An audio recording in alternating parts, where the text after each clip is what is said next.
আসসালামু আলাইকুম। এই পার্টে আমরা যেটা আলোচনা করব ডায়াফ্রাম থেকে সেটা হচ্ছে যে একটা সিঙ্গেল ডায়াফ্রাম, হ্যাঁ? একটা হচ্ছে এই যে হেমি ডায়াফ্রাম, হ্যাঁ? এই হেমি ডায়াফ্রামের যে আমরা ডোমটা দেখতেছি, সেই ডোমের হাইটটা আমরা হচ্ছে কতটুকু, ঠিক আছে? বা কতটুকু থাকলে সেটা আমরা নর্মাল বলতে পারবো, বা কতটুকু কমে গেলে আমরা সেটাকে প্যাথোলজি চিন্তা করতে পারবো। এই জিনিসটা নিয়ে আমরা একটু আলোচনা করব। একটা সিঙ্গেল ডোমের হাইট আমরা মেজারমেন্ট করব। তাহলে দেখেন, এই জিনিসটা শুরু করার আগে আমরা কয়েকটা জিনিস একটু জানি যে দেখেন, এটা চেস্ট এক্সরেতে আমরা কয়েকটা অ্যাঙ্গেল পড়ছিলাম, ঠিক আছে? তার ভিতরে এই যে এখানে একটা অ্যাঙ্গেল আমরা দেখতে পাচ্ছি, এই অ্যাঙ্গেলটার নাম কি বলেন তো? হ্যাঁ, এই অ্যাঙ্গেলটার নাম হচ্ছে কোস্টোফ্রেনিক অ্যাঙ্গেল, ঠিক আছে? কোস্টোফ্রেনিক অ্যাঙ্গেল।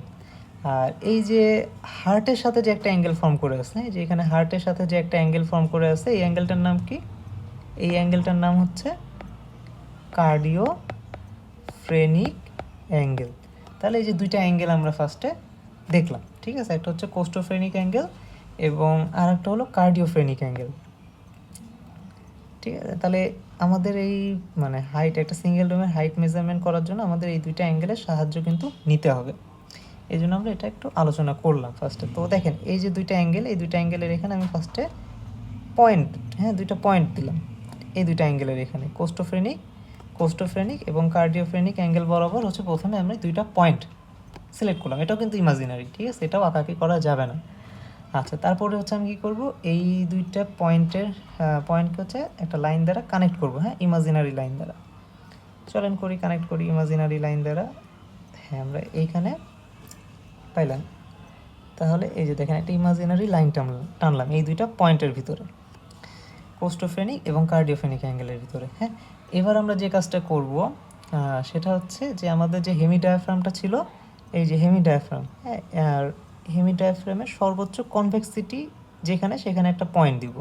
তো আমরা দেখতেছি মোটামুটি এই এরিয়াটা সর্বোচ্চ কনভেক্সিটি, তাহলে এই এরিয়া বরাবর আমরা একটা পয়েন্ট দিলাম। দিয়ে কি করব আমরা, এই পয়েন্টটা দেওয়ার পরে হচ্ছে এই পয়েন্ট থেকে যে আমরা যে লাইনটা টানলাম কোস্টোফ্রেনিক আর কার্ডিওফ্রেনিক অ্যাঙ্গেলের ভিতরে, এইখানে হচ্ছে আমরা একটা দেখবো যে ডিস্টেন্স কতটুকু, হ্যাঁ, ওই পয়েন্টটা থেকে এই কোস্টোফ্রেনিক এবং কার্ডিওফ্রেনিক অ্যাঙ্গেল যে আমরা লাইন টানলাম, সেই লাইনের মধ্যবর্তী ডিস্টেন্সটা কতটুকু, এই ডিস্টেন্সটা আমরা মেজার করব, ঠিক আছে? তো আমরা যদি দেখি বা বুঝতে পারি যে এই ডিস্টেন্সটা মোটামুটি 1.5, ঠিক আছে, সেন্টিমিটার আছে, দ্যাট মিনস এটা নর্মাল, ঠিক আছে? 1.5 সেন্টিমিটারের আশপাশে আছে। তার মানে ডোমের যে এলিভেশন, একটা সিঙ্গেল ডোমের হেমি ডায়াফ্রামের যে এলিভেশন থাকা উচিত সেটা ঠিকঠাক আছে। বাট এইটা যদি হচ্ছে লেস দেন 1 সেন্টিমিটার হয়ে যায়, হ্যাঁ, ধরেন এই কনভেক্সিটিটা নেমে এইটুকু চলে আসছে, হ্যাঁ, লেস দেন 1 সেন্টিমিটার, ধরেন কমে গেছে অনেক, হ্যাঁ, লেস দেন 1 সেন্টিমিটার হয়, তখন আপনি বলতে পারেন যে এটা তখন আসলে নর্মাল না। এটাকে আপনি বলতে পারেন যে এটা হচ্ছে ডোমটা কী হয়েছে, হচ্ছে ফ্ল্যাটেন্ড ডায়াফ্রাম, ঠিক আছে? তখন আপনি বলতে পারেন এটা হচ্ছে কি ফ্ল্যাটেন্ড হেমি ডায়াফ্রাম। হেমি ডায়াফ্রামটা কী হয়েছে, ফ্ল্যাট হয়ে গেছে অনেকটা। তখন আপনি কোনো প্যাথোলজি আছে কি না একটু খুঁজে দেখতে হবে, হ্যাঁ। ফ্ল্যাটেন্ড হেমি ডায়াফ্রাম পেলে তখন হচ্ছে আপনাকে প্যাথোলজির দিকটা একটু চিন্তা করতে হবে, যে থাকলেও থাকতে পারে কোনো প্যাথোলজি। আবার এটা যদি 1.5 সেন্টিমিটার ক্রস করে চলে যায়, হ্যাঁ, আরও বেশি এলিভেটেড হয়ে যায়, সেটাও কিন্তু আবার মানে ঠিক আছে, কিছু কিছু ক্ষেত্রে এটা একটু নর্মালে, বা ওটা আমরা পরে আলোচনা করবো, সেটা নর্মাল নাকি অ্যাবনর্মাল, এটা আমরা এখন এটা এখানে আনবো না, এটা আমরা ক্লিনিক্যাল পার্টে যে একটু বিস্তারিত আলোচনা করবো, হ্যাঁ, এটা আমরা এখানে আলোচনা করবো না। শুরুতে এগুলা আলোচনা করলে অনেক বুঝতে সমস্যা হবে আমাদের। তো আমরা এখানে এটুকুই জানি যে আমরা হচ্ছে একটা সিঙ্গেল ডোমের হাইটটা আসলে কীভাবে মেজার করব সেই বিষয়টা। আর পাশাপাশি যেটা আর একটা, সেটা হচ্ছে যে সেটা কতটুকু, হ্যাঁ, কতটুকু থাকলে আমরা বুঝতে পারবো, সেটা 1.5 সেন্টিমিটার আশপাশে থাকলে আমরা বুঝে নেব যে হ্যাঁ, এটা নর্মাল। একটা সিঙ্গেল হেমি ডায়াফ্রাম যতটুকু এলিভেটেড থাকা উচিত সে ততটুকুই আছে, নর্মাল। বাট এটা যদি 1 সেন্টিমিটারে কমে যায়, হ্যাঁ, 1 সেন্টিমিটারে কম হয়ে থাকে, তখন হচ্ছে আমরা বলবো এটা হচ্ছে ফ্ল্যাটেন্ড হেমি ডায়াফ্রাম, এবং আমরা তখন খুঁজে দেখবো যে এখানে কোনো প্যাথোলজি ইনভলভ আছে কিনা। তাহলে এই যে ডায়াফ্রামের যে মাপজোকের বিষয়টা, দুইটা মাপজোক আমরা শিখলাম, হিসাব নিকাশ। তো আশা করি এই দুইটা জিনিস আপনারা বুঝতে পারছেন।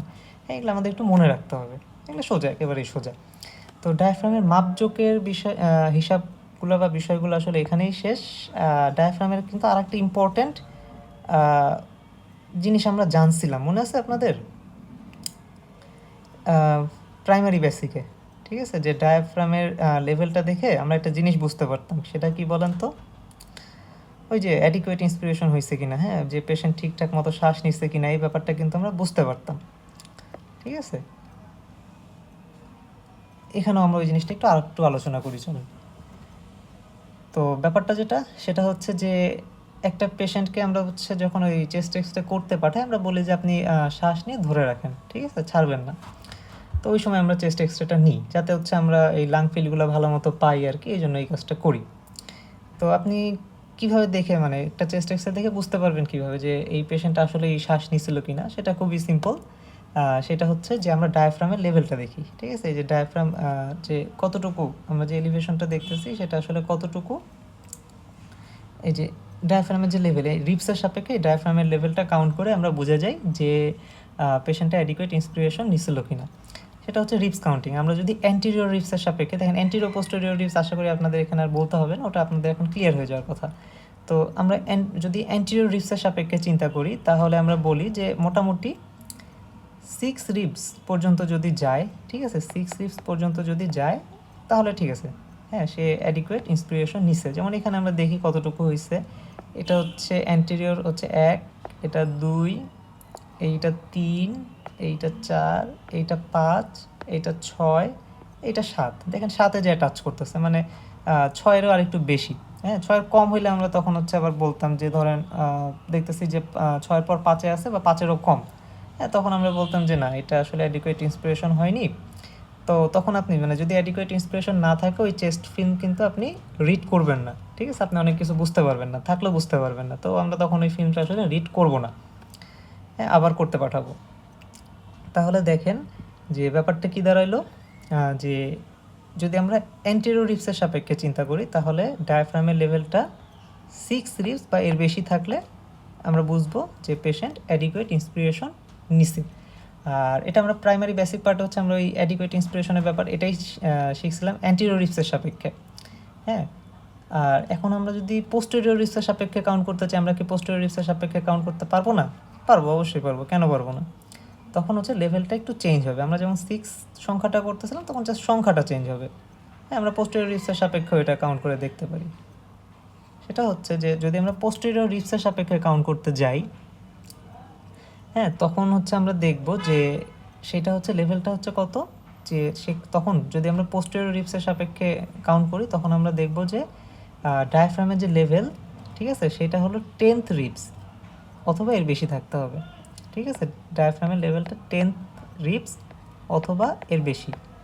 হ্যাঁ, তার মানে আমরা বুঝবো যে যদি পোস্টেরিয়র রিপসের সাপেক্ষে চিন্তা করি, ধরেন এক্সরে ফিল্মের অবস্থা এমন অবস্থা যে আপনি অ্যান্টেরিয়র রিপসগুলো আসলে বুঝতে পারতেছেন না, পোস্টেরিয়র রিপস বোঝা যাচ্ছে, তো তখন করেন পোস্টেরিয়র রিপসের সাপেক্ষে আপনি দেখে নেন।